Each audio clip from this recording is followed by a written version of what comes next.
I just share it on my phone. So for a second, it'll look like I'm ignoring you. But right, Ollie, it's good to have you on here, mate.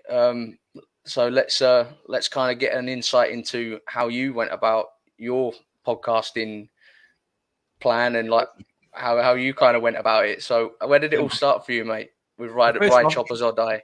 First off, thanks for having me on, mate. I really do appreciate it.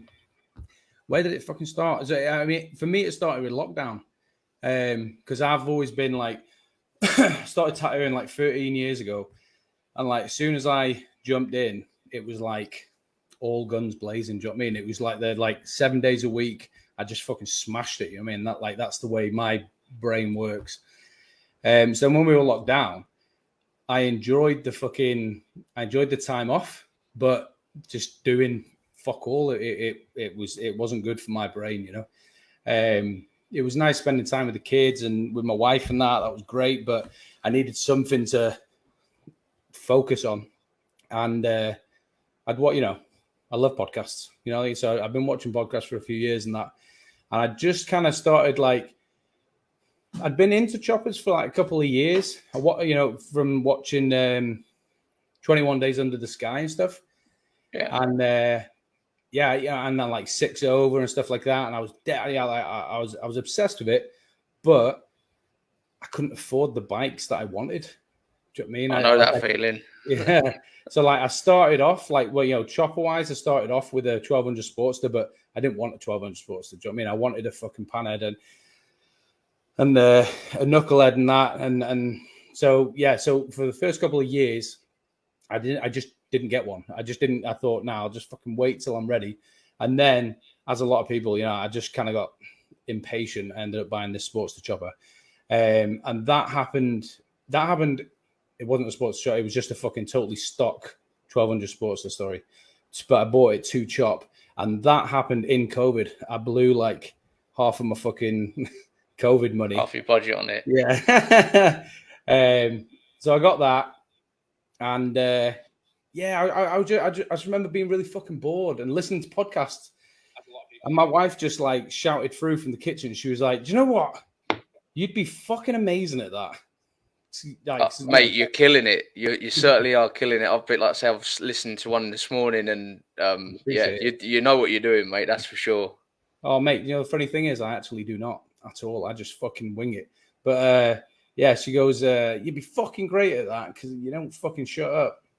So I thought, and like, it was just a bit of a joke, but I thought, no, I could actually do that. Like, cause I enjoy talking and that, and one of the things I enjoy about tattooing is getting the crack with the clients and that, So So I sat on it for a while, and I thought, right, I don't really know enough about choppers. What else could I do? And I didn't want to do another tattoo one because there's fucking millions, just like anything to do with tattooing. There's a million of everything.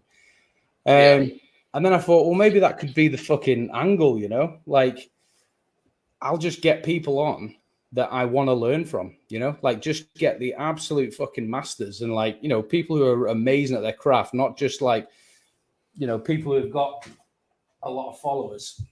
Sorry, to turn the heat off. And so that was it. That was like, I thought, right, I'm going to do it and I'm going to pretend that it's just me and them. I don't care who watches this. If people, get value from it, great.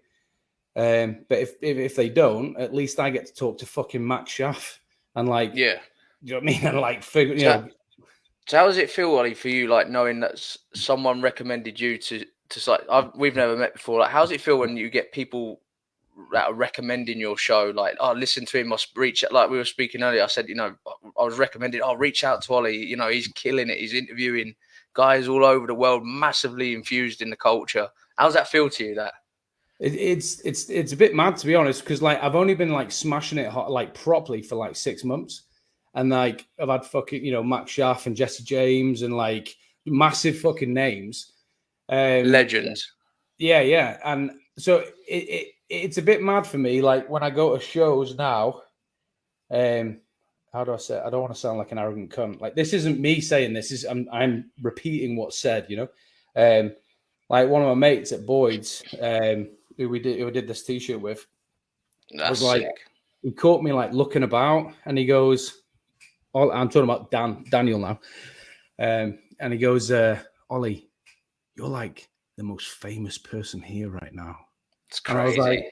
I was like, that's gross. I didn't even think of that shit. Do you know what I mean? And I don't mean that in like a, I'm famous, but like what I noticed was like people were like, there's that podcast guy. That's, you know what I mean? And like, it was weird. There was like 3 types of people. People would like do that from across the fucking field. They'd just be like, oh my God, like I was a fucking whatever. And then there'd be other people who like, I don't know if they're like haters or what, but they were just like, they didn't even want to like, like they just totally played it down. They were just like, I don't give a fuck about you, kind of, like that type of thing.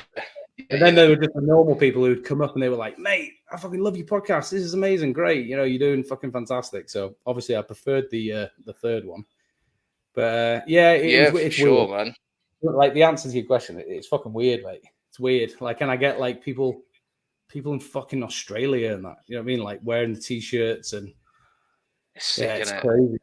Yeah. I mean, cool. I'm just starting to get like a little scratch of that. I mean, I think I've just recently done this shirt and just put pictures out and to know like, and I'm small numbers, like, I've been doing this for like 6 months now, and to have people like wanting to wear a top that's fundamentally aligned, and I'm like, that's crazy, Yeah, it's weird. And I mean, it's only like maybe 5 or 6 people, but already, and I'm like nowhere near like having the reach that you're having or anything like that, and it's insane. I mean, my reach is fuck all. Like if you look at like Danger Dan's podcast and that, I mean, he's been doing it a long time now, and he has some, he's fucking the stuff he does, and like Blue Toddcast and because like he especially does like all those amazing videos and stuff, and like the quality is amazing. They've got like hundreds of thousands of fucking things. So I feel small time. I mean, I always suffer with like imposter syndrome.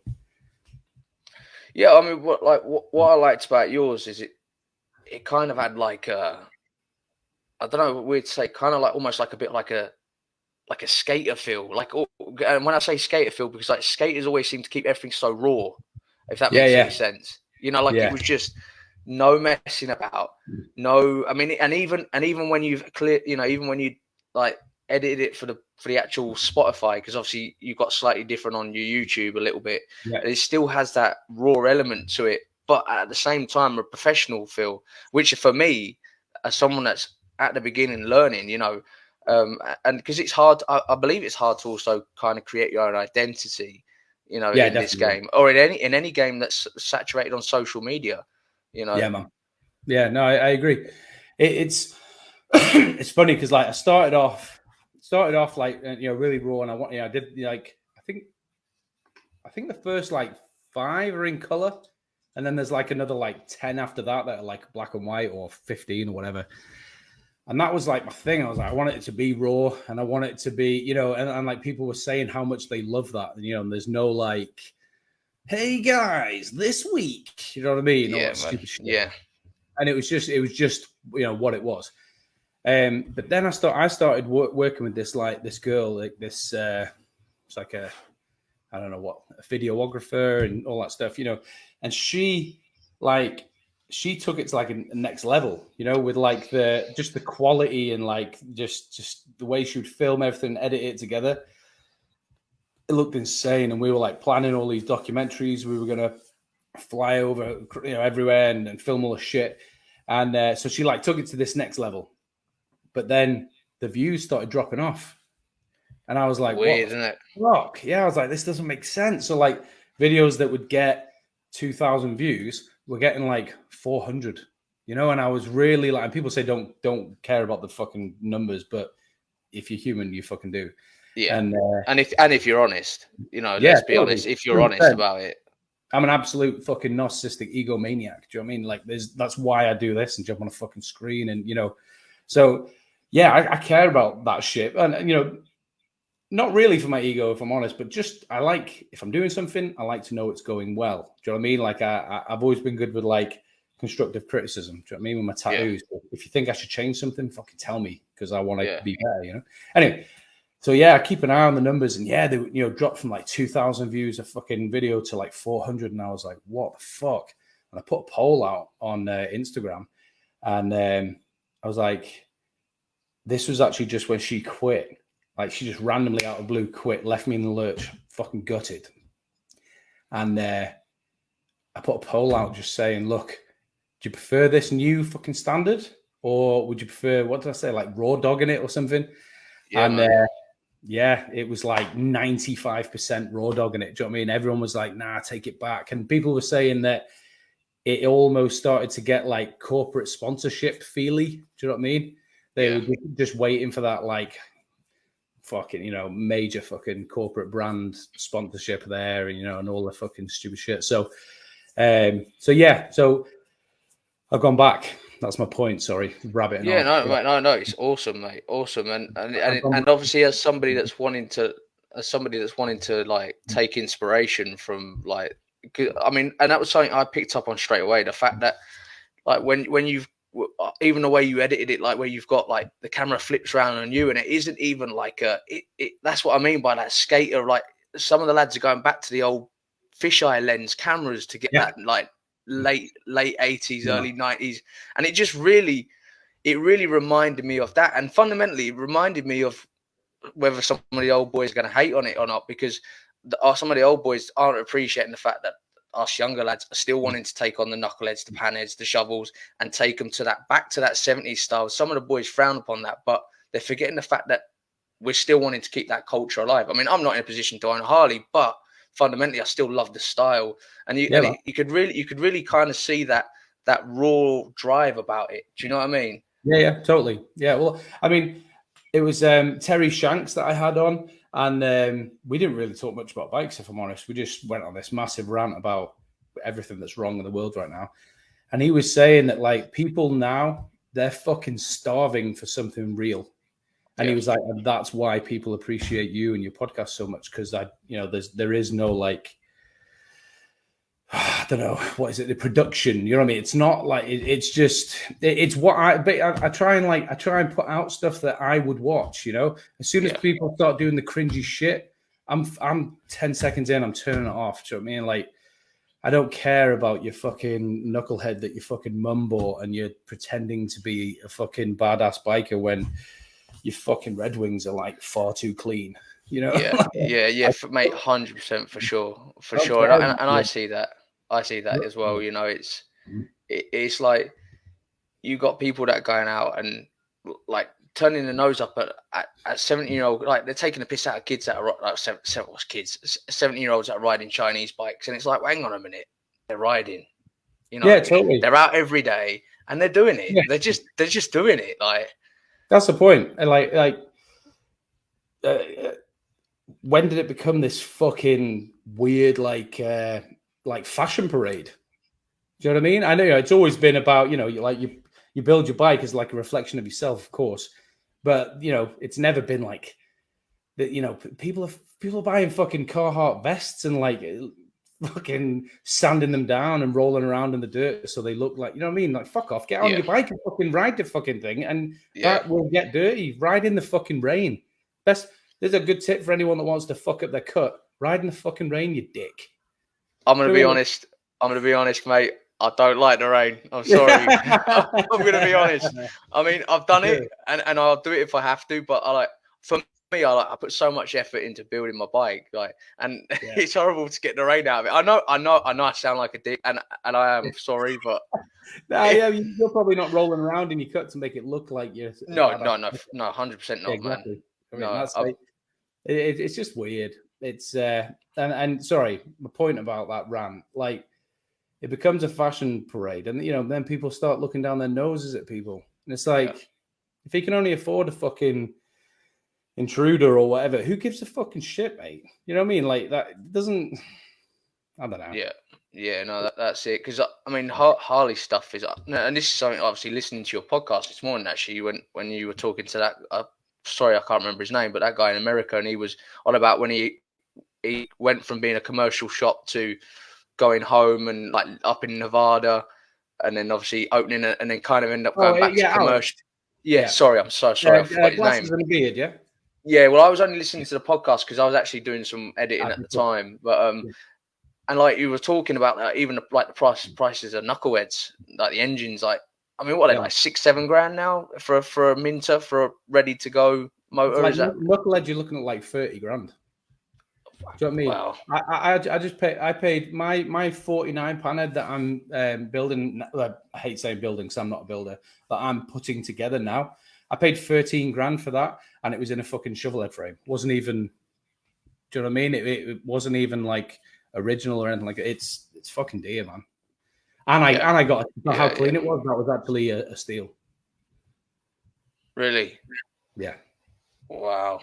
I mean, so like with that, when you say you're putting it together, what's so what are we talking? Are we talking like just you're literally just reassembling it, or you're modifying having bits made for it? And it came.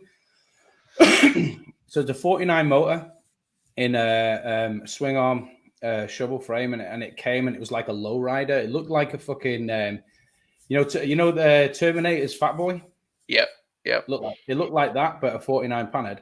And whoever the fuck had it in America that built this thing, they skipped like no corners. Do you know what I mean? Everything was put together so well, and it looked fucking beautiful. Like the chrome on my motor. It's a 49. Like it's so clean. It's fucking beautiful. It looks like a brand new fucking SNS fucking copy. Do you know what I mean? It's beautiful. And it came, but I want to chop. I don't like bikes like that. I have like my daily rider. I've got a 2020 Heritage, and that's nice. That looks like that. So I was turning up to bike nights, and people were like, "Oh, the panhead." I'm like, it's a fucking 2020. They just looked identical. Do you know what I mean? Really? So basically, yeah. I took the motor out. I didn't. I got my friend Alex to come and help me take the motor out. I was about to take credit for something I didn't do then. Yeah, stripped all the fucking framed out. Like I got a crispy co from Alex, that podcast you were watching. Got a hardtail kit from him. Had Lloyd, one of my really good mates from last week of July. He welded that up. Yeah, that's why I won't call myself a builder. I'm just like a putter togetherer. So like, there's lots of parts that people make, and like my way of like supporting this thing is by buying them parts off those guys, keep them going. And it's gonna be like a 60s style club bike. And yeah, Wassel tank, fucking. I mean, I think in one of the videos, like back in the day, it might have been 6 over or something. I'm sure that Max Schaff calls it like a cookie cutter build, but that's basically it. But it's gonna be fucking bad. Do you know what I mean? Like there's stuff because I'm gonna show it. I'm keeping some stuff secret. Yeah. Like people, I've never named a bike in my life, but this bike, because I'm going to show it and get it about, and I called this build the King of the North, because obviously I'm in the real fucking north up here, and it's just when you say you're at which part of the north are you? Carlisle. So yeah, I'm not. Geography is not my thing. I mean, I'm based literally right between York and Hull. Right. Yeah. Cool. Yeah. So I'm like, yeah. So people call people there northern. You're not northern. Yeah. I'm a mongrel. Yeah. No, you're definitely not northern. But yeah. So we're like, I live on the Scottish border. So like 15 minutes. Oh, you're right there. Scotland. Yeah. So we're like in the Highlands of England. Do you know what I mean? So what are the roads like out there? Like for riding, are they pretty cool? Like yeah. Like the Lake District and that. It's one of the most fucking. I don't want to say underrated, because people do know how amazing it is, but it gets busy in summer. But I'm surprised it's not busier. Okay. Like it's a fucking hotspot for riding. It's great, and any type of riding, it's fantastic. Especially going through all the fells. What do you call a fell there? Like mountains. Go for all the mountains and like all the fucking lakes, and it's insane. I've got a couple of American guys coming over next year. I'm going to take them out and show them a lot of cool shit. Like show them a load of the back roads and stuff. I was talking to Charlie, Traveling Chopper, and I came up with the fucking theory that I was looking at all the photos of the Lake District and stuff, and basically Cumbria is a little mini Colorado. Like really, like it's like a fucking miniature version. It's cool as fuck. I like it. Yeah, man. Yeah. So like with the build that you're doing, like, and obviously I'm guessing you're not just plodding around the country roads. You're chopping it up. Are you? Yeah, what's man. it like running? Because most of you boys with that style of bike, you run no front brake. What's that like? First of all, I'm asking because I've got a 125 that I want to use for work, just for cost effectiveness, and I want to chop the front brake off, which people think I'm mad for doing. But I want to slim down. I want to take all the lugs off the forks and turn them all down and keep go for that. Literally, yeah. shape. I mean, it looks cooler. It looks cool. It's fucking dangerous though, isn't it? But I mean, I nearly killed myself with a front brake last year. So yeah, I don't know. I mean, as long as you learn to feather the brake, you know what I mean? Yeah, it's all right. Yeah, I always say to myself that I'm going to take it easy because I don't have a front brake, but that lasts about 30 seconds. Do you know what I mean? It's but then don't get me wrong, I'm also not like a mental fast rider. Do you know what I mean? I'm not like I'm just not. I think having kids, I don't know what it is now. I've just got that. I've got that slow down you cunt button in my head. Yeah. I mean, I ride Can you to my swear on limit. it? You what, mate? Can we swear on it? Yeah. We're going for it. Yeah. Okay, that's fine. I mean, Facebook will give us a slap on the wrist, and that's about it, won't it? It's. Yeah, cool. But no, I mean that's it. Like when I get out on my bike, like I ride to my limit. I mean, at the moment I got a 1987 ZX10 that cool. I built. I got given it, and I've turned it into. I call it like a hybrid. So it's like back end of it looks like a cafe racer, front end's like a street fight. Because I don't do clip-ons. I kind of work to what I got. I prefer like the stuff like as soon as you said last week of July. I mean, them boys are nuts. Yeah, I mean. I've seen videos. Yeah, when you said like, are we like chopping it up? Like the last week of July run that we did, like, fuck, I don't think I can say it actually, because I'd probably get people in trouble. I mean, towards the end of the weekend, towards the end of the night, that like no one gave a fuck about the brakes. Do you know what I mean? Like the roads along the moors and that. I didn't know that generator shovels could go that fast. Do you know what I mean? And that's what's so cool. It was insane, man. Yeah. I mean, like when you talked about like everyone assumes cruiser V-twin not gonna move, like can't drag you, can't hang off the edge of the tire. I mean, make no mistake. I mean, my old man drags the side of his boots on his Harley. Like, I often smack my, I'm always clipping my my floorboards and that. But yeah, I mean, it's just comparative. If you're comparing it to a fucking sports bike, then yeah, they're right. But I had a fucking Ducati Diavel, and that thing was a fucking weapon. It was insane. And then I traded that in for a VN 2000, which is an absolute monster of a bike. Like I was parked at McDonald's, of course. I was parked at McDonald's, and I was like pushing myself back out the parking space, and my feet were slipping because the bike was so heavy. Do you know what I mean? It was so heavy. And someone had like bagged it out, so it was like stretched, and it had the bit. It was fucking massive. The bike was huge. It was like the length of a Mini. It was massive. But I could go faster on that bike than I could the Diavel. Do you know what I mean? Because it was like, I felt like it was like built for me. Do you know what I mean? Everything, where the bars were, the way it sat, everything. It's definitely a slower bike than a Ducati Diavel, because Ducati Diavel can like smoke a fucking rocket free. But I could ride it better, and I could ride it faster, and I could take it into corners a hell of a lot better because it was like for me. So yeah, it just depends what you're into, doesn't it? Sports bikes, for sure. They are fast, but I mean, if you learn how to ride them, and if you're comfortable riding, cruisers can get you there. Well, that's like obviously I know the only type of chopped up thing I've got really is my little 125, and people ask me like, what do you prefer riding? And I prefer my 125, and they look at me like weird. I'm like, jumping on a ZX10, even though it's 35 years old, it wants to kill you. It's like the only way to describe the power, and I've said this on the podcast before, is take a two-stroke, with its behaviour, like take like a tuned up 2-stroke with a big bore kit, you know, light and bottom end, and it gives you that unpredictable zap. Yeah. And then couple that up with like when you hit the power wing.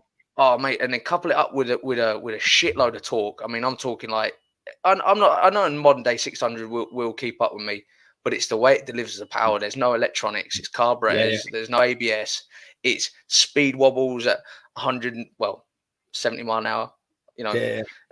And then you're holding on to it, and I'm like, and I'm screaming inside, like, love it, like, oh fuck, you know, like this thing's gonna fucking kill me. And like my dad's saying, stay away from 80s Jap bikes, they don't handle, you know. And I'm like, I've got a bit more. You know? And that's why I had to get rid of the Ducati, because it was like, I mean, I remember looking down, I felt like I was doing like 60 and I was doing 140. Do you know what I mean? It was it would get you there so quick.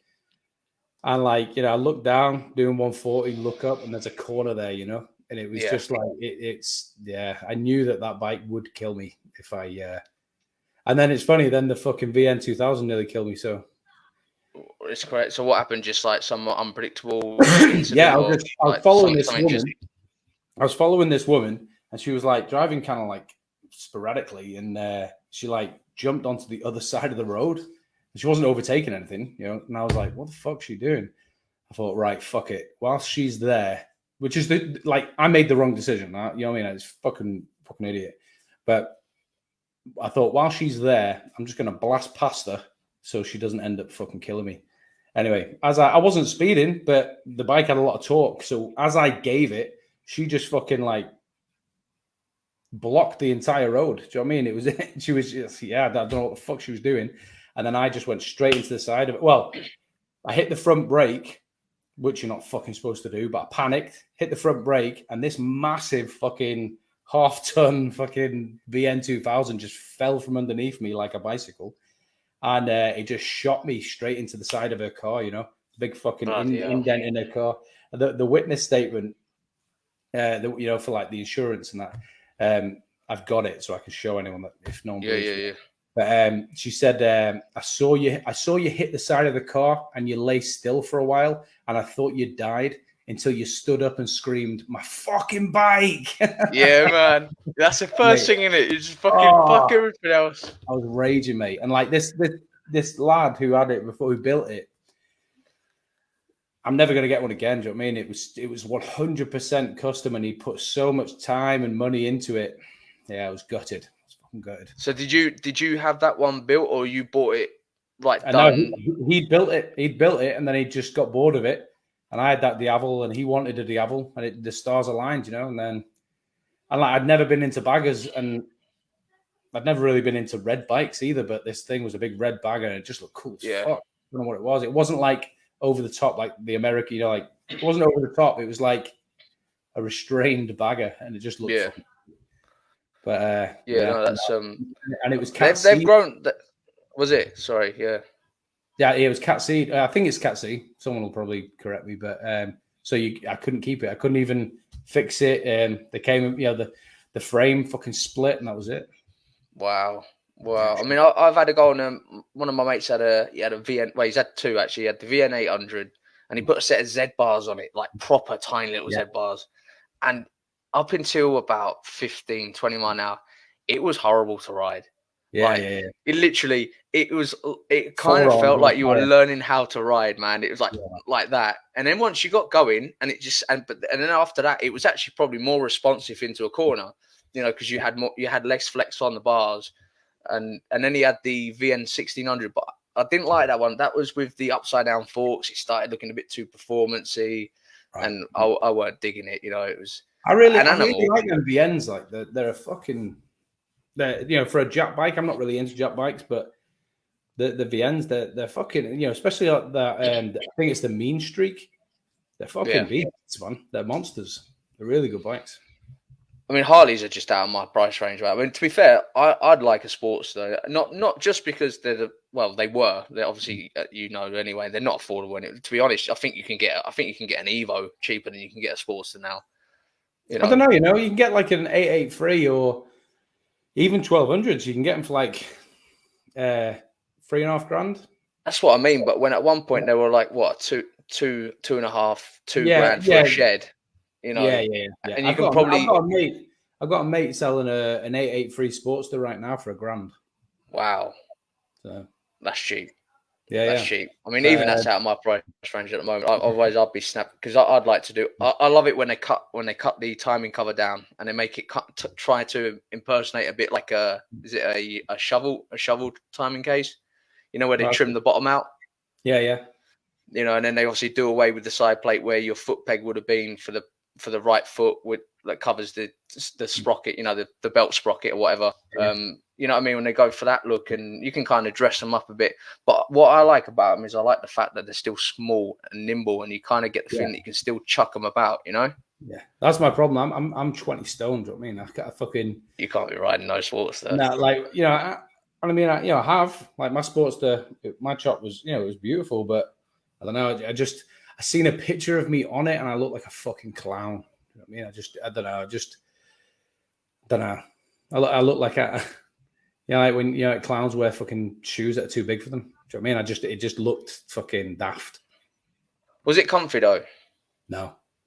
No, right, fair enough. No, not at all. Like, I think it was Caleb Owens in one of his like videos back in the day. I don't know, maybe 8-10 years ago.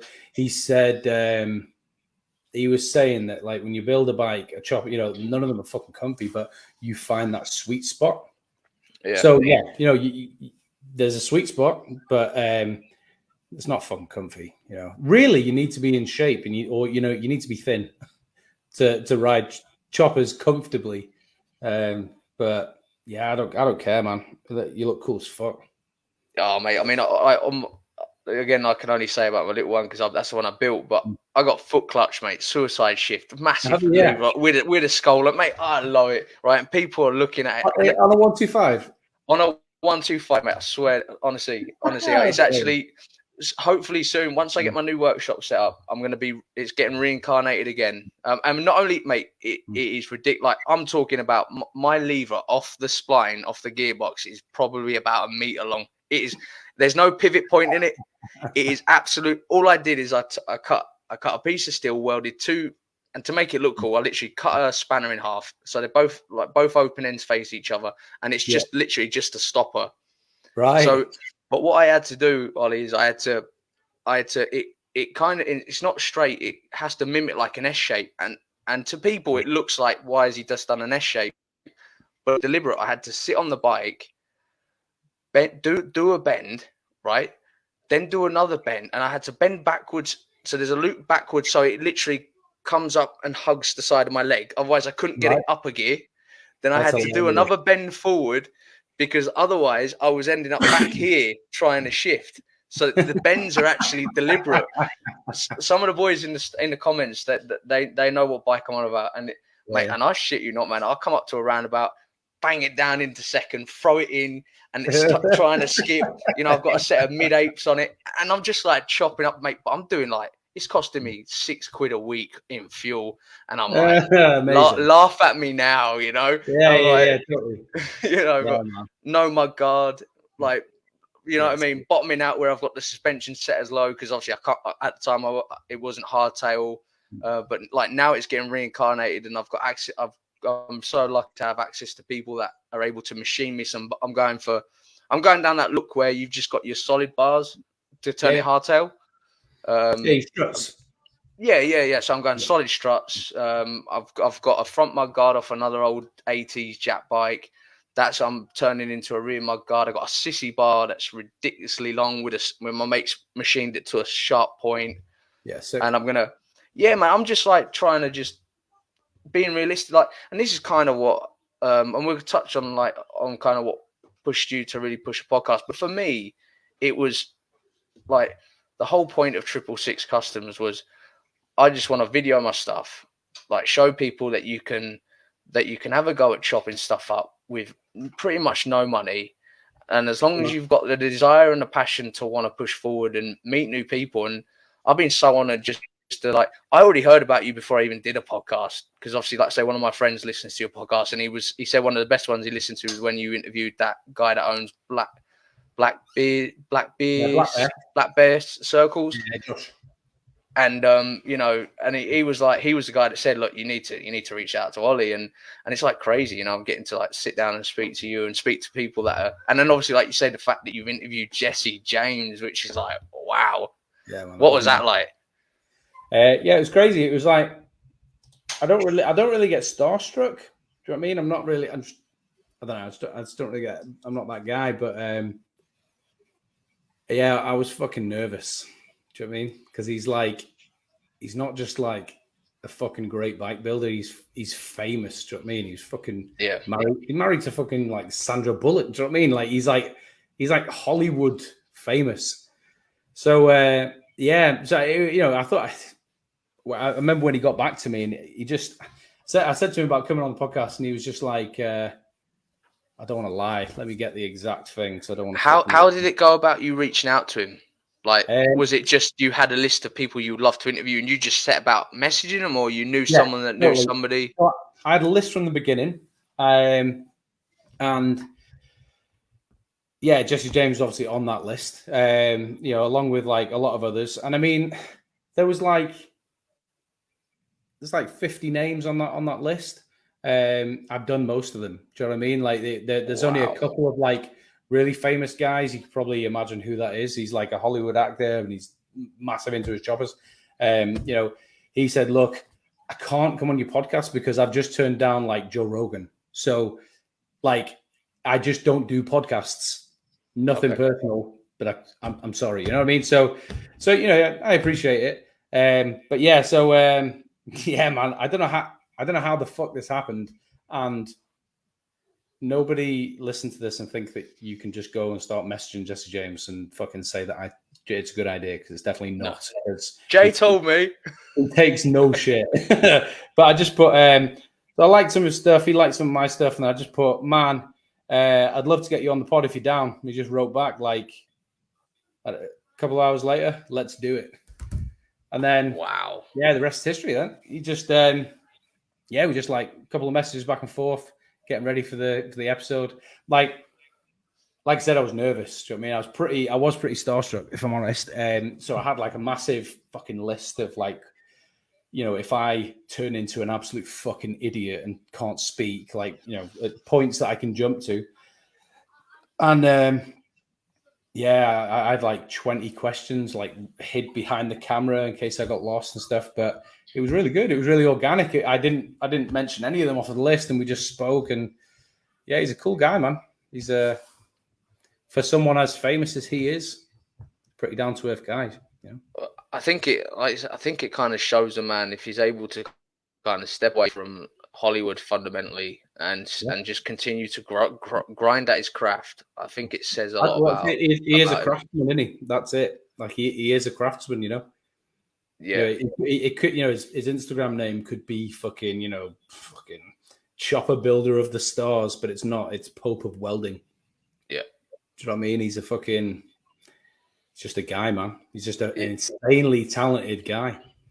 Yeah, I mean, I'm not into guns at all, but if I was to ever buy any, it would be some of his, just because pure art. Being that I'm passionate about artwork as well, you know. I mean, to work with Damascus steel, yeah, man. On its own is, you know, obviously as well as many, we've all sat and watched his documentaries on YouTube as well, and to do what he can do with Damascus steel, and it's insane.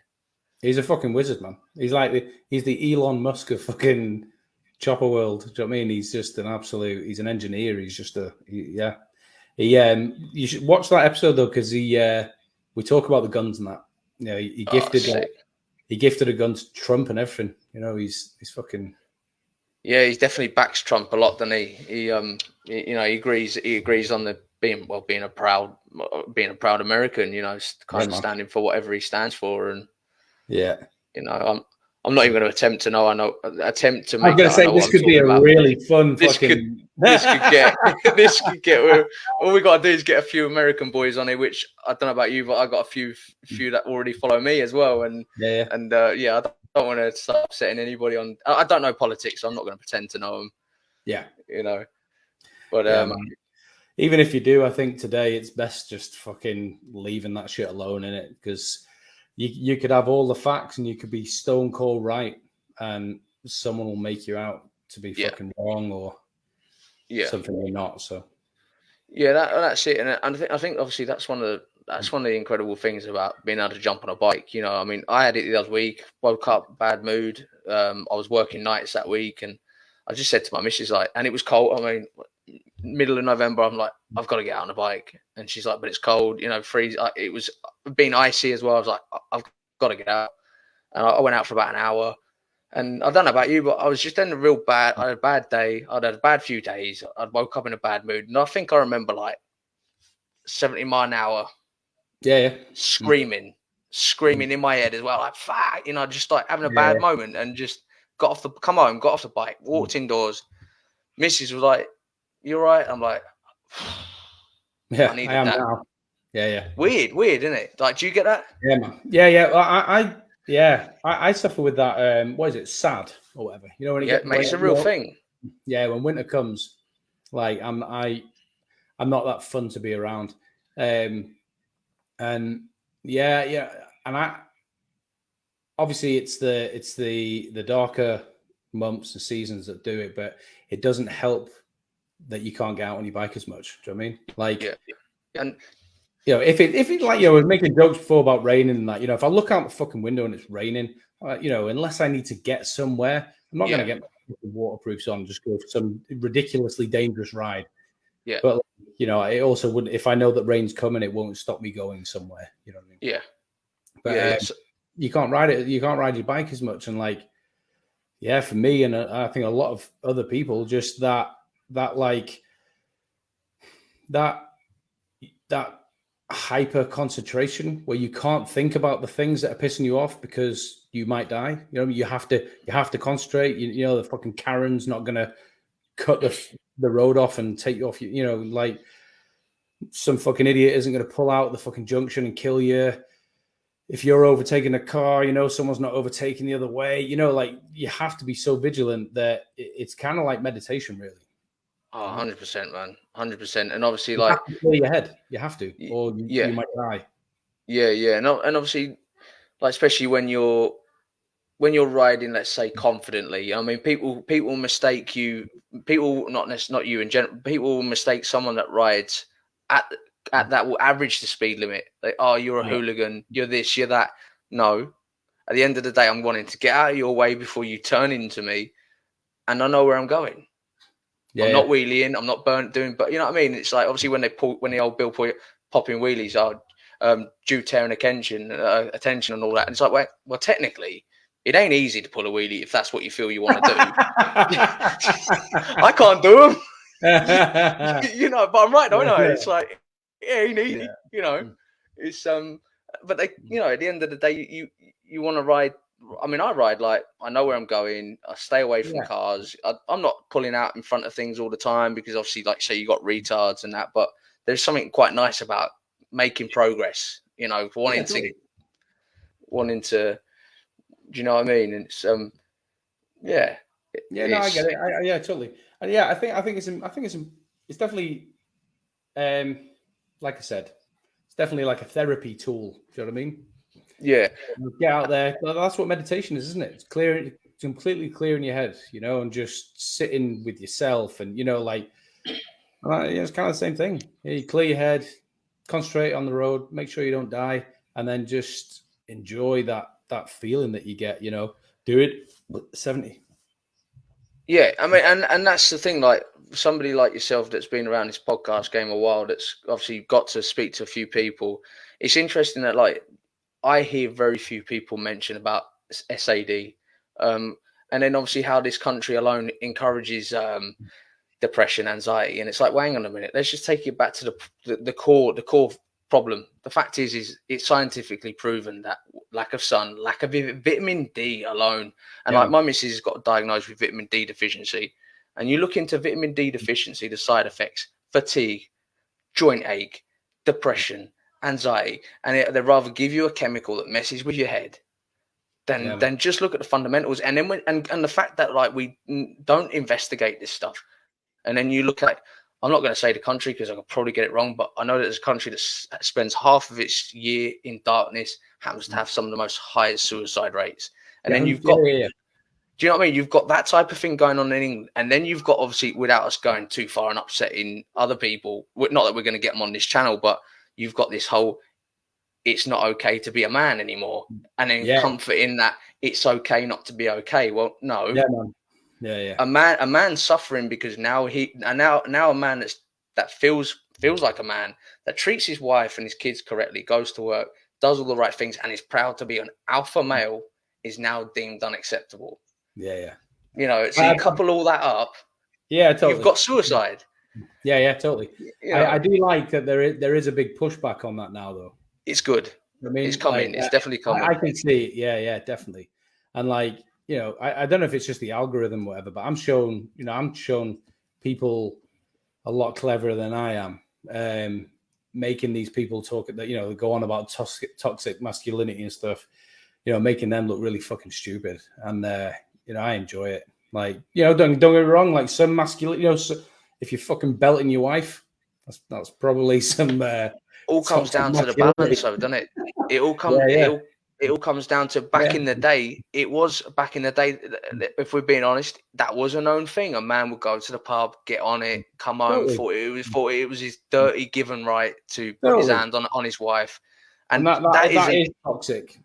Absolutely. But like wanting to be a fucking strong man that provides for your family and protect them at any given cost. Do you know what I mean? Like I love that fucking Instagram video where he's saying, like, if you touch mine, I will fucking salt the plains. Like, I will, you know what I mean? Yeah. Like, wanting to be that type of man, that's not toxic. That's just being a fucking man. That's just being a man. I mean, like, anyone that knows me personally knows, mate, I won't say boo to a ghost, but like, I remember, like, my missus went into a shop in York. She went to go do something. She'd come out in tears, and I was like, what's up? And she only went in to ask a question. And this person insulted her. Not only did they insult her on the question she was asking because it was a sentimental question, it was to do with something that one of her relatives had passed away, and she insulted her with everything she said. I was just like, where's this shop? You know, middle of the shambles. And people, like I say, people that know me, I'm not that person. I am not the guy that's going to get up and take on the world unless I really have to. And I walk straight in that shop, mate. Yeah, straight away. You know, it's your job. Like, if that's your job, like, it infuriates me when you see fucking, you know, I've seen men, you know, just let their fucking wife be spoken to like a piece of shit, or, you know, be bullied or whatever, and they just, you know, they're like, come on, let's not cause a scene, let's just go. It's like, fuck me, man, be ashamed. Yeah. You know? Yeah, stand up for what's right, and it's so yeah. As long as your intent is righteous, you may be wrong, but you're not fucking wrong. No. It's, and that's it. It's like, I've recently had an incident where my son got a new push bike. The shop, I'm not going to go right into it completely, but the shop didn't want to. It was a 3-month-old push bike. Brakes, both master cylinders exploded on it, and I thought, it's under warranty. Took it in. They offered me back the refund at what was paid for, what I paid for it on sale price, and I was just like, but it's brand new. And they're like, yeah, we can't fix it. And I'm like, but you can. Oh no, we can't. And then they were offering me 200 quid. I'm like, what am I supposed to get a 12-year-old kid who's now got right into his push bike because there's a standard of how cool this bike was that his grandma bought him? I'm like, it's wrong. And they're looking at me like, and I'm like, no, it's morally wrong what you're doing. How am I supposed to buy him an equivalent standard of push bike for £200? I said, if he'd thrown it against a tree, trashed it, I wouldn't be here bothering you. I said, but I'm going to, and it was like, I said to my son when my son was standing next to me, I said, look, son, I said, I ain't going to leave this. I said, this is wrong. And I was lucky that I was able to continue without getting arrested, because it got to a stage in the shop where my missus went outside because and now I'm swearing at them. I'm like, this ain't fucking right. This is disgusting. You know, they're offering me a bike of a lower standard. They tried offering me a £250 bike. Not that, and the reason I say the price is because that was its full price. My son's bike was reduced from £700 down to 200, and obviously, so it came at a standard, hydraulic brakes, all the shebang. And then they're trying to offer me a bike that wasn't the same standard. And I just continued. I was like, look, I'm not having that, you know. And anyway, luckily I managed to get it sorted. I came home and I said to my son, I was like, look, the fact that you got the bike is great. I said, but you need to learn from what the point I made. I told you I'll leave this. It was morally wrong what they were doing. It wasn't your fault. And I was more hyped on the fact that, like, I walked out there, mate. I felt like I was on top of the world. I managed to take on a massive company that I've known across the UK. And I was like, without getting arrested. I mean, at one point, he's stood there with his arms crossed. Oh, well, that's it, type of thing. And I just said to him, I was like, well, I'll tell you what can happen next. I'll take that $2.5 grand push bike. I'll walk out of here. You call the police. I ain't going to put it in my car. I'll walk out. I'll stand at the door. And then when you call the police, then I've got another point to make. You know, just trying to teach because obviously, like I said, and it I wish I had them fucking conversational skills. Mate, I mean, like I say, I'm generally speaking, I don't have intelligent words. I'm just able to kind of not lose my shit. Like, it's I know we've teared off from the podcast so much. So, like, for you, when you going back to your podcast, because obviously I think your podcast is sick. How did you find it at the beginning? Like, so right now, like, I'm looking here, we've got 2 people live. I mean, we've had quite a few more people in at the time. Did you find it hard, like, when it was slow going? Like, did you feel like what was it like for you? So, first one was with my best friend Frank Whittington. He had me on his podcast first because we're both tattooers. Awesome. And he was another reason that I started mine. Because he also, I think he said on that episode, he was like, you need to fucking do this. So had him on. So the first one was like comfortable and relaxed. And, you know, we're quite funny together. We have a good back and forth kind of thing. Posted it up. And I mean, fuck me. I think for a couple of weeks, there was like 200 views on it or something, like, you know, because his friends in America and stuff, and I was kind of like, it's embarrassing, you know. You kind of feel like, oh god, people are going to see that and they're going to be like, what the fuck is this shit? And then you know, I got some other people on, and you know, I got Taylor Day on, who she builds choppers with her dad, and she builds some really they build some really nice bikes. And I'm trying to say this without being a fucking creep. She's like very attractive. Do you know what I mean? So that was like I was looking at my views and I was like, this is shit. You know, like, how many people actually want to watch fucking middle-aged men talk about fucking bikes? And then I thought, right, well, she's got a decent following. You know what I mean? So you got to be fucking tactical, but I didn't want to just get some like smoking hot bird who didn't know what she was on about. Like, Taylor makes some insane bikes, you know what I mean? But she's got a big following and she's funny, you know what I mean? She's got a good personality, you know. So I was like, right, I'll get her on, see how that goes. And then, of course, men being fucking men, you know, within like a week, it had like 1,500 views. Do you know what I mean? And I was like, right. So I'm not being a dickhead here. That is the way it is, you know? And then that, I think I had one more person on after that, but that killed it for me. Then I didn't do another podcast for 2 years because I thought, I don't want to be that guy. I don't want to just have to get fucking fit birds on or you know, just that's. I thought, nah, fuck that. If that's what it's about, I'll just leave it.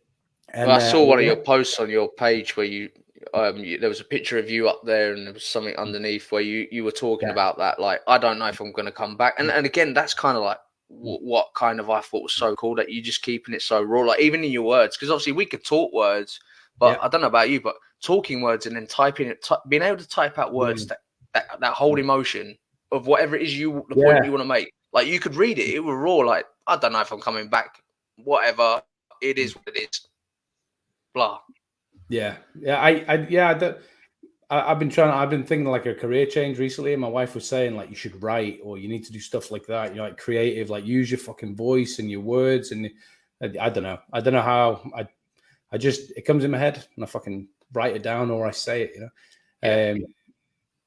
But yeah, I took a step back, and I think it was like 18 months, 2 years. I'm sure it was.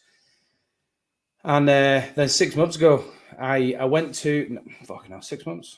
Whenever it was, I went to visit the last week of July boys, and we were just getting mad with it in their garage.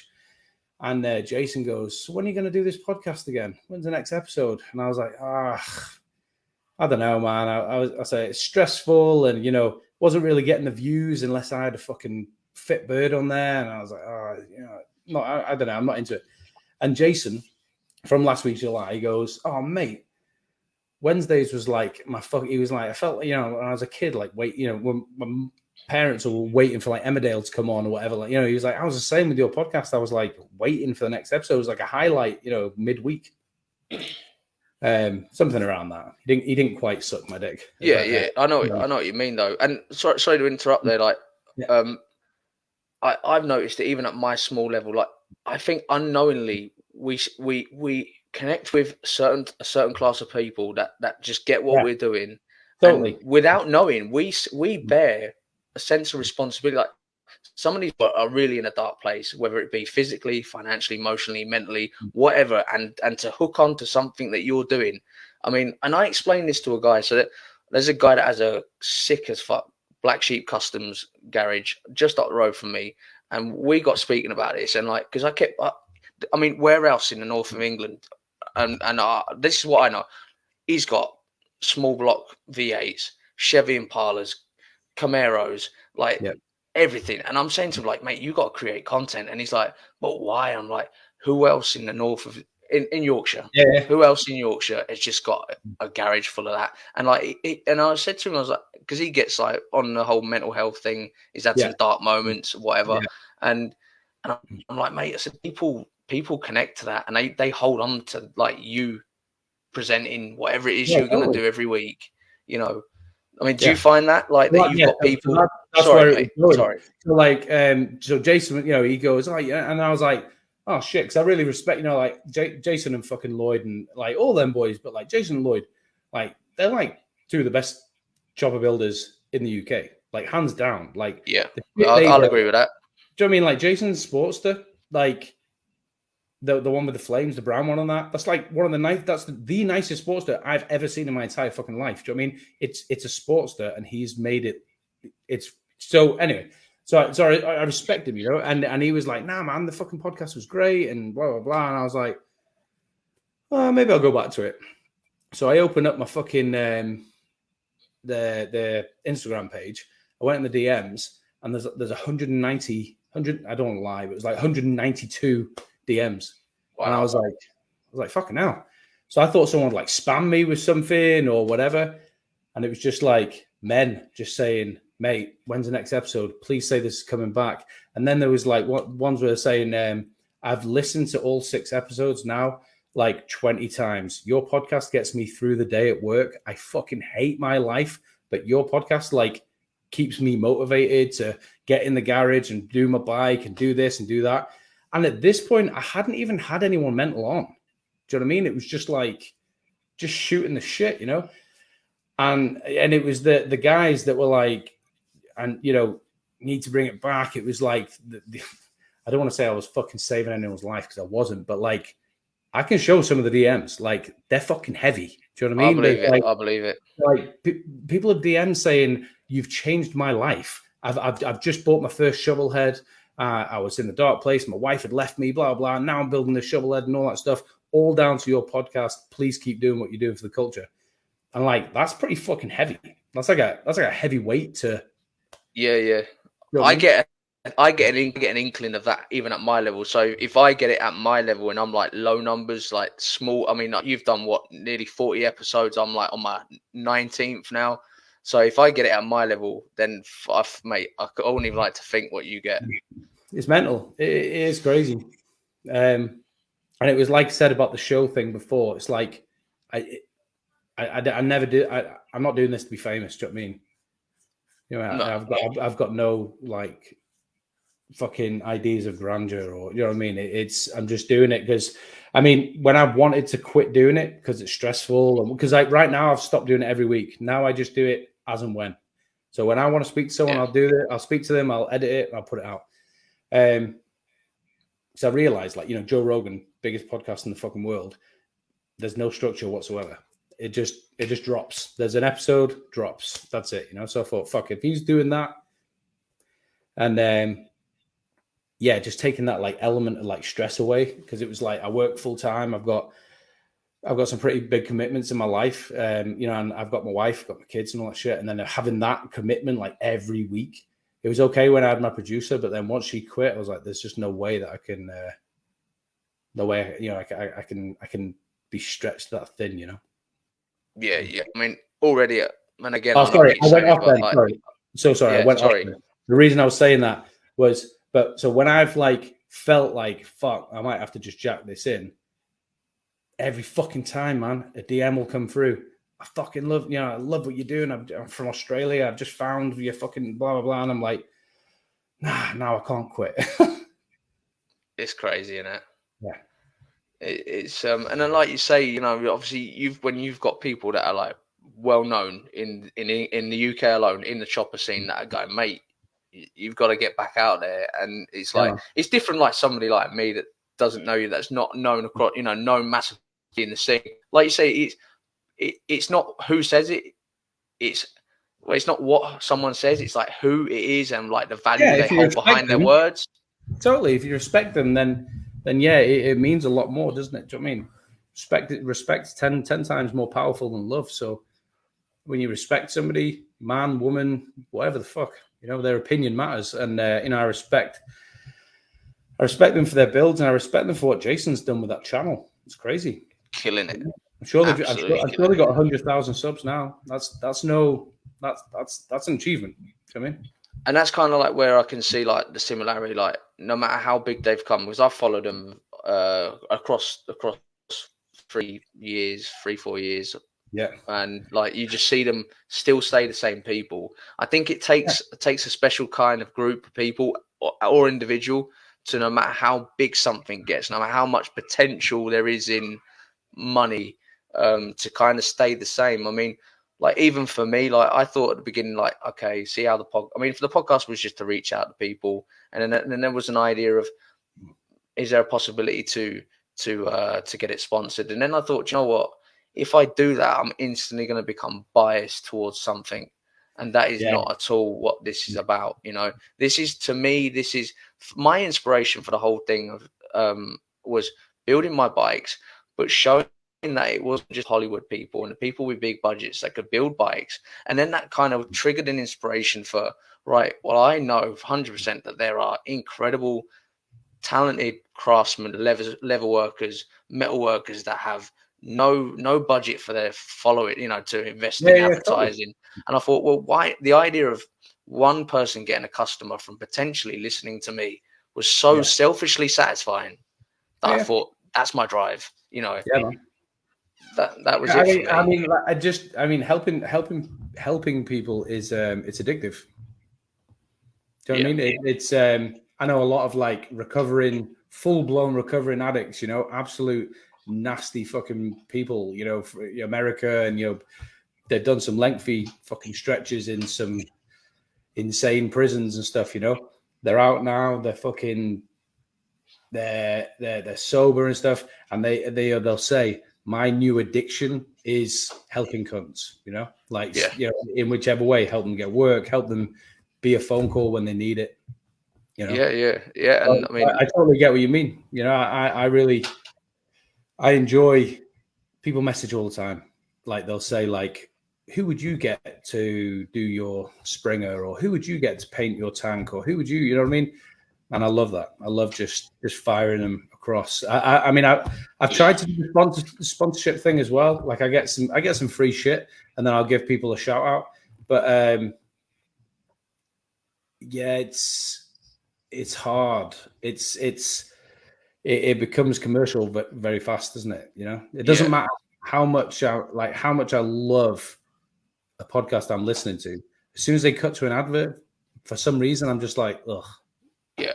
Yeah. I mean, and that's it. Like, I was lucky to have Dave on from Robin Hood Beard Company, and like I spoke to him. I was like, look, I was getting pictures of people's builds coming in, because obviously, I mean, all of my first moment of like, wow, was getting random people asking me if I would feature their bike, and at this time I only had like 200-300 followers, and I'm not saying I have a massive amount more now, but 200-300 followers, and they were going, oh, you know, would you feature this on the page? And I'm like honored, like I'm because I look at like my dream of building a bike is that being able to get it on the front page of a magazine or mid-page, or well, obviously I know mid-page is like the main bit, but the fact that someone would happily, proudly present my work. So and I took that feeling like someone wants me to present their work. So like kind of where I was going with this is like I started getting people sending me pictures of their projects, and I was like, right, well I can't just put that out there. And then I thought, well, why not make it seem a bit more professional, as in someone equally treats their work as serious as I do. And I spoke with Dave, and I was like, Dave, look, I want to do this. And obviously Dave was more than happy to like put his name to it, and then also share the work as well, and like appreciate people. So it kind of gave that feeling of your Joe Blogs on your own in your shed, and you've got 666 Customs who's doing what he's doing, and then all of a sudden you've got a company that are doing a different thing but are equal. Do you know what I mean? That was kind of my feel for it. There's no money involved in it. I just said, all I said today was like, look, I love his beard products. Obviously I recommended his beard products, and I was like, if you treat me as serious as I treat you, as in I share your stuff, you just give me the acknowledgement that I feel that I'm giving you, do you know what I mean? You shake my hand, cool. I shake your, do you know what I mean? Like, because that's everywhere as well. Like you'll get it. Like people will say, "Oh, do this for me, and I'll share your shit." You know what I mean? And translation for that is, "I'll share it once." Yeah. And then let it die on the page. Do you know what I mean? So it's I mean, it's that's also a nice feeling, like, I mean, did the episode with Jesse James and that, and then he shared that, and that was like, it's like, you know what I mean? It's like a fucking, it's, and I know what you're saying. It's cool. Yeah, because, and I mean, to have Jesse James, I mean, bloody hell, like, I think 15, 6 years old, wearing a West Coast Chopper shirt, thinking how, you know what I mean? So like, for me, there's almost like that childhood hero element to the likes of Jesse James, watching, was it Motorcycle Mania, like several times over on YouTube, and like the guy, like exactly the same, just doesn't give a fuck what he says, totally. It is what it is. Yeah. That's he's righteous. He's a righteous guy. Yeah, but when you listen back to his story, and you're like, I mean, because obviously he speaks about like his upbringing and that, and like again, I think like it takes some form of trauma, some form of difficultness to kind of create a unique individual, Yeah, definitely. I was saying, yeah, totally. You're totally right with that. I was having a conversation recently, and I was saying we were saying that, like, people who have had like trauma in their life, or they usually end up being fucking artists, or like high, what's the word I'm looking for? High frequency. That high driven, like people. But I said I'd give anything to be one of them. Like the people who haven't been through anything in their life, and they're just happy. They're just like, I've got a nice car, I've got a fucking widescreen TV, I've got a Fitbird, I've got a kid, I'm sorted. I'd give fucking anything to be that comfortable. Do you know what I mean? Every single day I'm like, right, what's next? I need to fucking, drive. It's fucking. But do you think they're happy? Oh, mate, I know some, and they're fucking happy. They're ready to die. Do you know what I mean? They're like, really? They're only 30, and they're like, I fucking made it. Yeah, totally. Wow. Yeah. I mean, I don't know about you, mate, but I can't be left alone in my head for too long. No, definitely not. Like, and I think that being that person that's got everything, then all of a sudden, then the brain's allowed time to start ticking, and it ends up being a dark place to get into sometimes, and totally. And everyone's got their demons, everyone's got their moments and things, but I think being a person that's come from, and it's like you were saying, mate, and I think that it's very few people that understand the fact that, like how you touched on the fact that art generally comes from some form of hardship of emotion, maybe not sorrow, or do you know what I mean? It's like there's no light without dark. 100%, mate, 100%. And totally. And that's why I think, like, touching on the tattoo scene, I think if you look at kind of like where the scene's being hit massively at the moment, like as in leveling up again, Eastern Europe, and you think how hard their life is, generally speaking, like they don't have it as easy as we. And again, it relates in the artwork that's coming out of there. Like all of a sudden, you're like, wow, I've never seen that style before, or wow, I didn't know you could get them tones. I mean, you know that better than I do. The best tattooers I've worked with, I've worked all over the world, and like some of the best tattooers I've worked with have been Eastern Europeans, definitely. Swear down, and I'm like, what did they say? I was working in Heaven of Colors in Zwickau in Germany, and one of the lads said, "Oh, I can't remember who it was." He's like, proper fucking amazing tattooer, Robert Zeiler, and he goes, "Doesn't matter how good you are, there's always a Russian that's better." Awesome. It's true. It's fucking true. They're so good, man. And especially like that color realism, like all that hyper realistic stuff. Really, really good. Yeah. It's like, I mean, to me, it's like, I mean, what style do you do? Are you a trad? Are you a color, or are you a man of all skills? Yeah. So I had I say apprenticeship, but I've said it before on a podcast, but it wasn't like a full apprenticeship. I had like a traditional apprenticeship. So I learned in the oldest shop in Scotland. Wow. I started tattooing in Wales, but that was like, I was a fucking scratcher, you know? And then I got into a couple of shops and I was still shit. Do you know what I mean? I wasn't successful, you know? I was like the only tattooer in one shop, and it was far too early for me to be the main guy because I was shit. Do you know what I mean? So I realized that. I moved back in with my fucking mum. Had nowhere to go. Like, it just hadn't worked. And I thought, right, I'm not going to be a tattooer. Moved up to the fucking Highlands of Scotland. But then just chipped away. And then they were looking for, like, I can't remember the way they worded it, but it was like a working apprenticeship. So someone who needs a job, but they might not be the best, but don't worry, we'll fucking help you, kind of thing, you know? And that's what I got. So we moved from the Highlands of Scotland, we moved to Glasgow, my whole family, my wife and kids now. And then, that was it. It was like just intense learning from a man called Stuart Wrigley. He was Terry Wrigley's son, and Terry Wrigley was known when he was alive as the grandfather of tattooing at one point. There's like an article. And that's a name to live up to. Yeah, definitely. So, and his other son, Stephen Wrigley, fucking still smashing it today, just insane. So, so I did that, and then, so basically in that shop, I remember saying to him, I was like, "Oh, I can't wait till I'm just doing portraits," and he was like, "You won't be working here then." And I was like, "Why? I thought you needed someone to do portraits." He was like, "You tattoo everything that comes through that fucking door, or you're not working here." You know, he was like, "I don't care what it is." So he was saying, if someone wants a white infinity symbol, you better make sure you do a very good white infinity symbol, because they're going to go down the road, they're going to get it somewhere else. So do it well and get that fucking money in. So that was like ingrained. I would never do that now, but that was like ingrained into me. And then from there, I went to a really traditional shop in Glasgow. And then from there, went to like a walk-in shop in Germany. From there, went to like all these other mental like realism shops. I went and worked for Oliver Peck in Dallas. Really?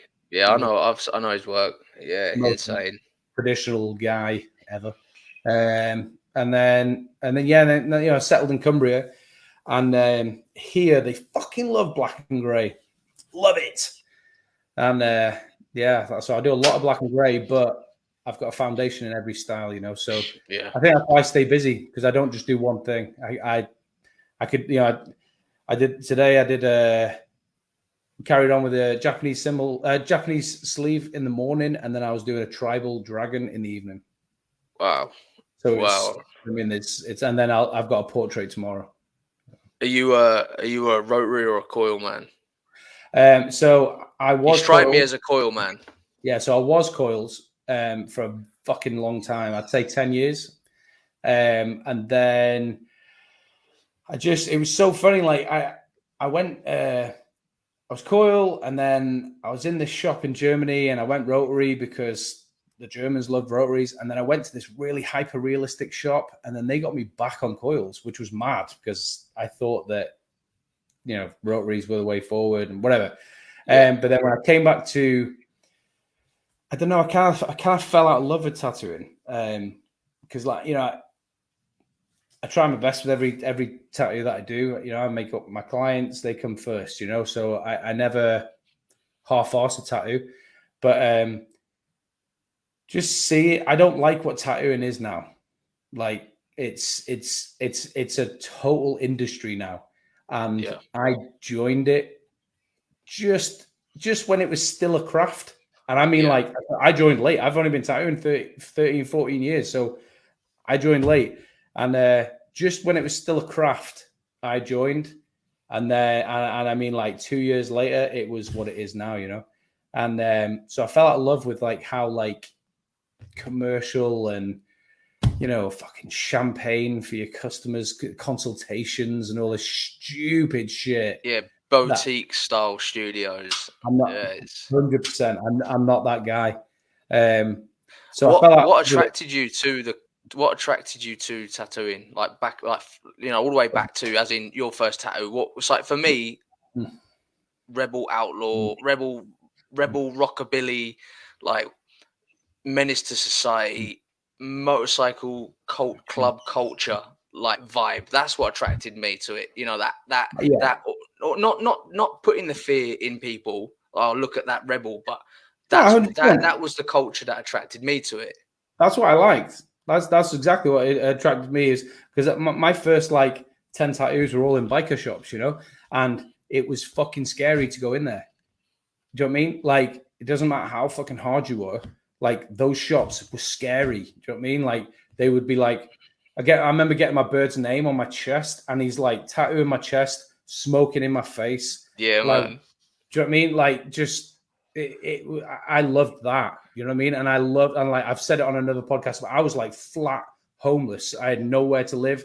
I was a professional couch surfer. Like, I mean, some days I would sleep outside, some days I would sleep on a couch, and I eventually ended up in this like youth fucking homeless hostel, which was like, oh, horrible. So like tattooing for me was like, it definitely saved me. Do you know what I mean? It gave me like a purpose and all that, but it also facilitated the life that I wanted to live. I didn't want a real job. Do you know what I mean? I've never had a real job. I've only ever done security and tattooing. Well, it's just like Travis Parker says, when asked in one of his interviews, he was asked why did he have all his neck tattooed, and he said at the age of 15, when he decided that he wanted to be a drummer, and when he first started getting his big tattoos done, he said, I got tattooed because I didn't want to get employed. Yeah. He knew that by doing that he would get that look about him. You know, he already, and again, like, and the reason why I touch on Travis Parker is like, just because Travis Parker is one of the most iconic drummers, and to me personally, my favorite drummer of all times, I feel that you've got someone that fundamentally is so unique and so respected, and just like how, but at the same time, it's about the mindset. Is where I'm going with this. Is like, it doesn't matter. He's a famous famous drummer. What matters is his attitude, just like yours. Like it, and it's driven off of like when then you get to hear about their backstories and how they had a difficult time, and it's just like it's gold. Like, it's gold to create and without knowing that. And obviously at the time you don't feel it when you're going through your shit in your life. I mean, this is incredible. Like that we're kind of even diving into like this type of stuff. Like, but this is stuff that can't be faked, you know. Yeah, and totally. it's well, that was another reason. That's another thing. That, that's what drew me into tattooing, was it because I was never going to be a manager of Tesco. Do you know what I mean? And like I enjoyed being a little shit from a very, very, very young age. So it facilitated that, you know, like, fuck me, man. I mean, I've not seen the guy in years, so I won't say his name, but like, we were shagging birds on the fucking tattoo like tables after hours, like drugs, drink, like just like it was just insane. And it was every day was mental. You know what I mean? And like we tattooed, and like we tattooed in the middle of a fair, like a fairground. Yeah. It was insane. Like every day was different, and I fucking loved it. And I just loved that I wasn't clocking in. Do you know what I mean? I could go and I'd make like whatever back then I was, like I said, I was fucking shit. So I'd make like 200 quid in a day and I'd just rinse it. I'd just go out, blow it on fucking whatever the fuck we were doing, and then make some more money the next day. Do you know what I mean? It was like living like a fucking pirate. And then once I'd realized that I didn't want to be shit anymore and I wanted to be a good tattooer, and I actually needed to, like, I've got kids and I need to actually focus my energy and like really get good at this. That's when I started taking it really seriously and working in shops that were taking it even more seriously. And that's when I kind of fell out of love with it, you know, because it was just like, it's lost that like pirate, you know. I mean, traditional tattooers now going on about being a fucking pirate, and they pay their fucking tax. Yeah, I'm not even going to pretend to. I'm not even going to pretend to be that person. I mean, I love the idea of being that person. I try my hardest to balance it. You know, obviously, like I adhere more to the rules because my missus likes a quiet life. So for me personally, I'd love nothing more than to kind of just middle finger to society. I don't agree with the outlook on things. I don't want to pay any tax. I mean, I don't know. You would have heard that voice note that's flying around on Instagram where basically says, you're not here at 8 o'clock in the morning, but you're here at 5 o'clock on a Friday afternoon to take my money. And it's an amazing voice note. Have you heard it? Yeah. And it's so right. Like, how dare they, without going into that road too much, but like, no, it's fucking true. Like, do you know what I mean? Like, fuck, no. Do you know? Yeah, do you know what I mean? Like, as long as my outlook I refuse to live that way. 100%, mate. I will not. And people say, I won't go too much into it, but people will say, "Oh my god, yeah, I know what you mean. How'd you live? How'd you do that? And how'd you live that way?" It's like, are you not worried? It's like, I'd be more worried living the way you live. Do you know what I mean? Like, nah. Selling my soul. Yeah, totally. Fuck that. Yeah. And I just think there's more. You know what I mean?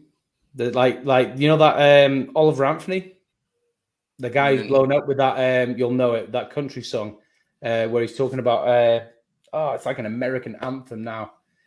Anyway, one of his songs, it's he says we weren't born to just pay bills and die. No. Nah, fuck that. I will not live that way. And that's it, innit? You know, and for me, like, one of the best things I love about this social media journey, and I know it sounds like fucking corny and shit, but because I find it so hard, and it is hard, I'm not finding it easy. I'm not finding it easy to keep up, to be able to give people the time they deserve in my reaction. It takes time, as you know this better than me. Oh, yeah, I'm shit I dedicate as much time possible. It's hard to do it. And it's hard to then try and keep the algorithm happy, to try and progress. And but because it is hard, it's humbling. It's like I'm now learning how to appreciate them little moments. And like, I'll post a random screenshot of the Facebook thing saying, "Keep it up." And to anyone else, it's like, well, that looks shit. That's pointless. But it's like, no, it's something to me. You know, it's Facebook saying you're going up, like you're starting to somewhat gain traction. I appreciate that. I say, I know it's generic and I know it's a computer that sends it to me, but it's like, it means something to me, you know, because my podcast is something that's completely aside. My whole thing I want to build bikes in my shed is my outlook. My goal at the end of it is to fundamentally provide, to make an income, hopefully through getting sponsors on YouTube, meaning that when I do today's breakdown of cutting something up, I want to be able to support my family. I know it's not easy, but that is my long-term goal, is to be able to. And one thing I'm learning now is to be able to show my kids that you can achieve whatever it is you want. And that sounds corny. I know it's corny and everyone says this shit, but like when I'm sat here and I've got like my kids are walking in and out the front room now, I get funny looks off them, and I'm saying to them like, look, just bear with me, bear with me. Yeah. I just want to show them. It's amazing. Do you know what I mean? Well, my kids have got phones, but we're not like they can't call anyone. Do you know what I mean? They've just got phones for, like, say we're like going on a long drive, or say they've done like all their chores and everything's ready, and they've done their homework and shit. They get like we call it screen time, so they get like half an hour of screen time. And like my youngest the other day, she's like flicking through shorts on YouTube. We've got it all like parentally locked and shit like that. But my fucking, like, one of my reels comes up and she was like, "Dad, you're on my phone. That's You know, awesome. she couldn't fucking believe it. It was pretty cool. And yeah, no, I'm the same when it comes to the kids. Like, I'm not nothing they say, you know, they want to be when they're older or anything gets smashed. You know, No. Yeah, and I learned that. Like, I remember my eldest when she was younger. Holy shit, she had the worst voice you've ever heard, and but she loved singing. And she'd be singing, and I'd be like, "Oh my god!" But you won't say that. You're like, how do you tell her to shut up? You know what I mean? Because obviously you can't. And she was like, "Yeah, I want to be a singer. I want to be this, blah blah." And I remember she was so young, and I was like, "Look, you got to be so talented." You know, and I like broke it down in that. Now she's been in school. She's in the choir. She does this. She does music lessons. Now she's a fantastic singer. I should have never have said that to her, and I should have never have had that chat. You know, so you fucking look. You know, it's not easy, is it? There's no playbook, but so now anything they say they want to be or do, it's encouraged. You know, because I had all sorts of different like fucking dreams and whatever. I mean, even just being a tattooist. I remember saying to my fucking my grandmother, yeah, I'm going to be a tattooist. I've been tattooing. I'm making a bit of money. I'm doing this. And she goes, can't you just get a real job? bless her. Yeah, totally. Like, they had no idea. Yeah. And they were just like, get a trade. And I was like, nah, well, I want to do this, blah, blah, blah. Yeah, get a trade. Just get a trade. Just put your dreams in the bin and get a trade, Yeah. I'll just never be that cunt. I mean, I don't care how unrealistic it is. If she wants to sing on Broadway, I'm telling you, she will sing on fucking Broadway because I will make it happen. That's it. I mean, like for me, my inspiration, and this is cars. Like for me, my inspiration for the YouTube thing was Matt Armstrong. Like Matt Armstrong started in BMX scene, killing it. Everyone knows, even if you don't like his cars, but he was my inspiration. Like for him to, and what I like is that he hasn't tampered with his original videos. Like you look at his first videos, his BMX file, 3,000 views, which when his last video last week, 1.3 million in 24 hours. Yeah. But what I like about that and where I'm going with that is no matter how big he's got, he's still the same dude that turns around and says, I can't believe this.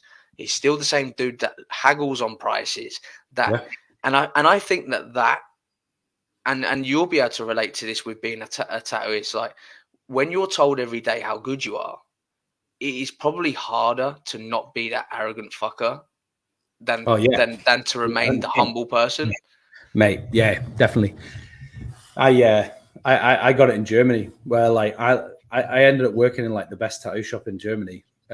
Most well known and everything like that. My fucking head just, I couldn't handle it. Like I was making more money then than I've ever made in my life. I was making more than a doctor.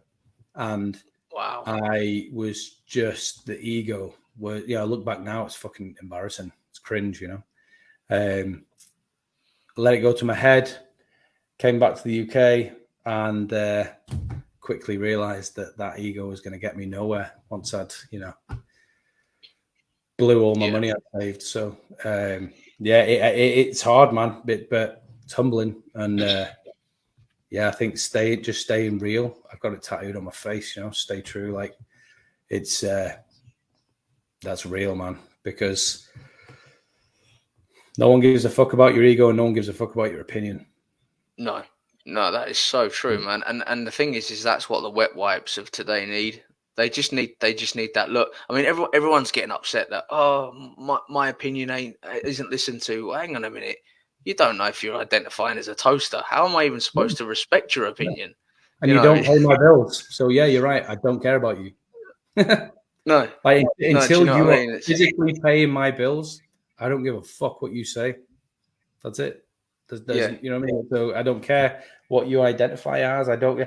This is the fucking like with that. That's that. Like I've never cared about what someone identifies as, but I care when they're like trying to make my 5-year-old, learn about sexual shit that but she's not. No, do you know what I mean? No. It's not your fucking job. So get the fuck out. I mean, yeah. Yeah, do you know what I mean? Like the other day, mate, I had a letter come through. My youngest has some underlying health issues, and touch wood, we generally do quite well with them. But he has little flare ups, and his attendance was down at 75%. And I got a letter through, and it's like basically saying, "Oh, we need a meeting." And I happened to be, I was so fortunate last week. I managed to tick one off my bucket list. I got down to the Ace Cafe last week with my friends, amazing. But I was like, I can't go to the meeting. I'm out. So I rang her up, and she starts mentioning the suits, the people that come in. Oh, we got people from the government, and she was really respectful to me. And the first thing my missus says, she said, "Behave yourself," because I don't like people thinking they can tell me what to do, and I don't care that it sounds childish. I don't tell people what to do. They don't have a right to tell me what to do. 100%. So I carried it, and it went well. And and she mentioned about these governing bodies, and I said to her, I was like, "Look, I'm going to be completely honest with you." I said, I don't really care. And I said, I don't mean to be disrespectful. I said, I can prove that my missus was in A&E with my son for nearly 4 hours. I can prove all the appointments. I said, not that I feel that I have to. It doesn't make you. It's like we're generically programmed that when you say no, you're a hooligan. No, you're not. You know, saying no is just being respect. I'm not screaming at you. I'm not effing and flying at you. You've just got fucking standards. That's what I mean? I find it hard, like where having moral dignity and self-respect seems to be the lower hand now. Yeah, because they don't want that. Yeah. I choose to live my life the way I live it. Yeah, man, and you can see that, like through the way you talk, the way you put your stuff out, and it's like, and like you said, that's probably that would be one of the reasons, not the reason, but one of the reasons why you are respected in this industry, in this culture of podcasting, keeping it real. Like I said, for me, it felt like a skateboarder video. Yeah. Do you know what I mean? And that was just me. Like that was what I saw straight away. Like the way you just like rawly cutting the cameras back. You're not like sat there trying to get every segment. Like, totally. blend panning back over to the other camera. Yeah, I know, like you're on videos, but you know what I mean? You're just like, no, that's it. And it's like, for me, I don't know if you've seen it with me, but I tilt every picture. Every picture. I mean, the other day I turned the picture completely upside down, a video upside down completely. And that's just me just trying to go, no, this is the way I want to do it.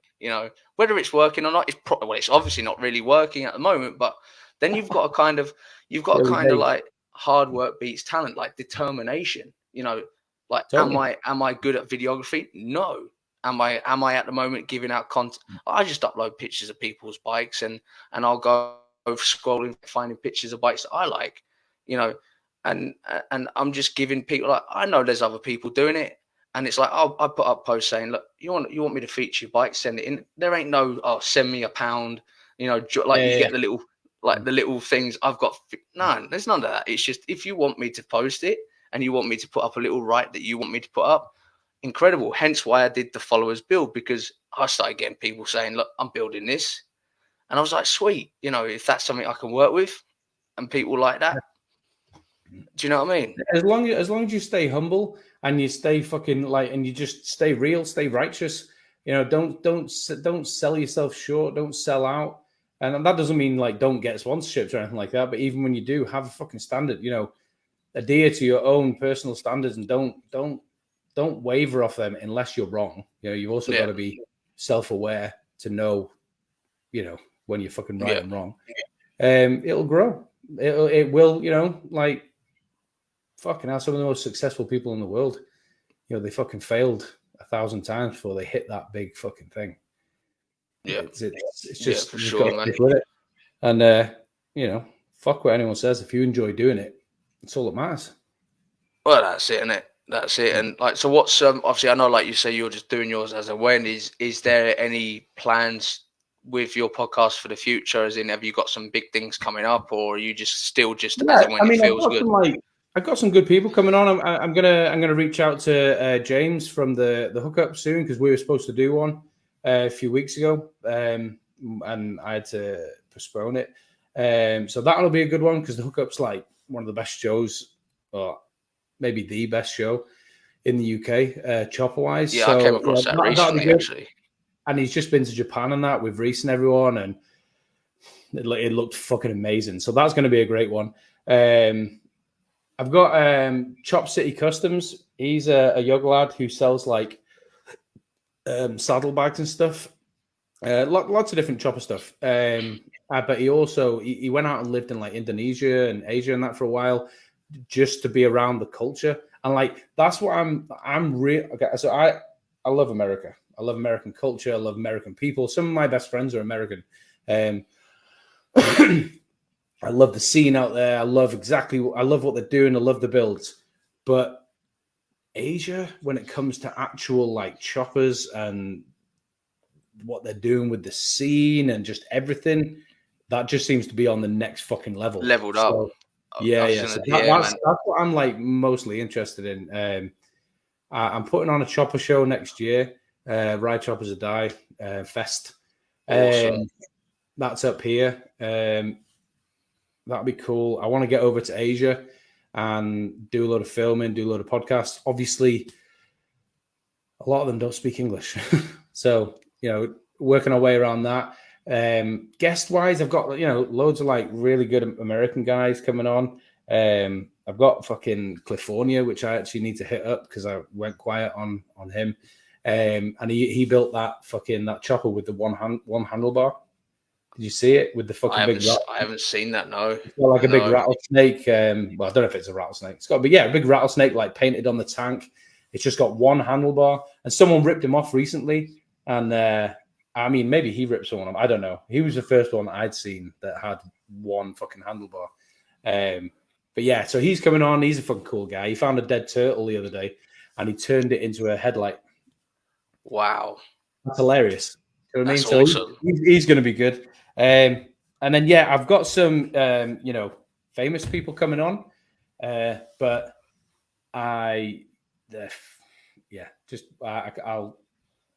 tell everyone when we at least set a date because yeah, man. I mean, like I say, as soon as I see the old digital poster thing come up, I'll share it on my storyline anyway. It's it's also like I say, I saw when you interviewed Jay, and I was like, I've interviewed Jay, from Heron Cycles, and what a humble guy, and obviously he's fallen on the old financial crisis and having to move workshop. But I said to him, I was like, it's an opportunity. It's an opportunity to like he said anyway, it's like, these things come out to test you, don't they? And at the time it feels hard, but then when you think back, I never would have been able to look at that like that if it were for that, Yeah, totally.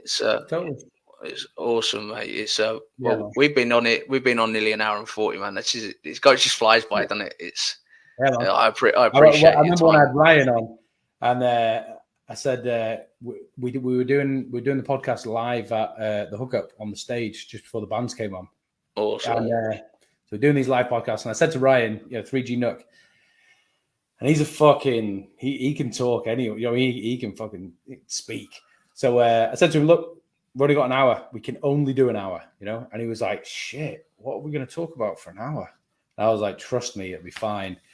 And fuck me, man. Like that guy, all we spoke about was him buying and selling parts and how he got into it. But there's so much more. Like we're going to have to do a part 2 and a part 3 because he was in, 21 Days Under the Sky. We didn't even touch on that. Loads of different bits we didn't touch on. Because an hour just goes like that, And we're on stage, and there were people behind him, and they were like, "The fucking bands need to get on." And I was just, and I was looking at him, and I was like, just like this. Then you just find like a nice opportunity to wrap it up, and then it was like an hour and 10 or an hour and 15. And I was like, right, well that's an hour, mate. And he was like, what? No fucking way. It feels like fucking 20 minutes. Yeah, that's it, innit? And obviously, I mean, hopefully that's a good thing. I mean, you know this better than me. Is it a good thing that people just feel that they can just carry on? You must be doing something right. I think, I mean, you're killing it. Like, but I think, like, do you know what I mean? Yeah. If they don't want to talk on a podcast, then you probably should quit. Yeah. But but you will have experienced it as well. Some people are fucking shit at talking. Like, you'll say the equivalent of like, so your panhead build, how's that going? And they're just like, good. And you're like, oh fuck. You're like, well, did you do anything? Well, Yeah, totally. Yeah. I put the engine in the frame. Yeah. What made you pick that? It was the only one on Facebook Marketplace. You know, and you're just like, right, sound, this is going fucking nowhere. But yeah. Sick. Thank you. But then also that person that man. But then also like that person that says that like that, like you've got him on there because of how iconic his build is, or and it just shows you how his brain like completely different to the average. But we're all different in our own way. Do you know what I mean? Totally. But like say, mate, we will wrap it up there. I know sorry for talking over you. Then it has been a privilege to be able to get someone that I deem massively respected in the podcast industry. Clearly, so to have the likes of Jesse James and Godfathers, like icons in the scene, because that is fundamentally what likes of me and you are here for. Is we're showing our passion and respect to the culture, the custom scene, custom choppers, like. I mean, you couldn't get any more blatant. Ride choppers or die. It is what it says on the tin. Yeah. That is it. Yeah. I mean, I'm getting a lot of like. There's like a new hashtag going around. It's like, what is it? Right. So mine's ride choppers or die, and they're like ride choppers or don't. I don't mind. You know, or like ride choppers or just make friends. You're like, fuck off. Yeah. No. Yeah. Exactly. Like, get back to not knowing if you are. Yeah, but anyway, mate, legend, thank you again, mate. I appreciate that. No, I appreciate you having me, and good luck with the show, mate. Well, I'll be picking your brain in the future.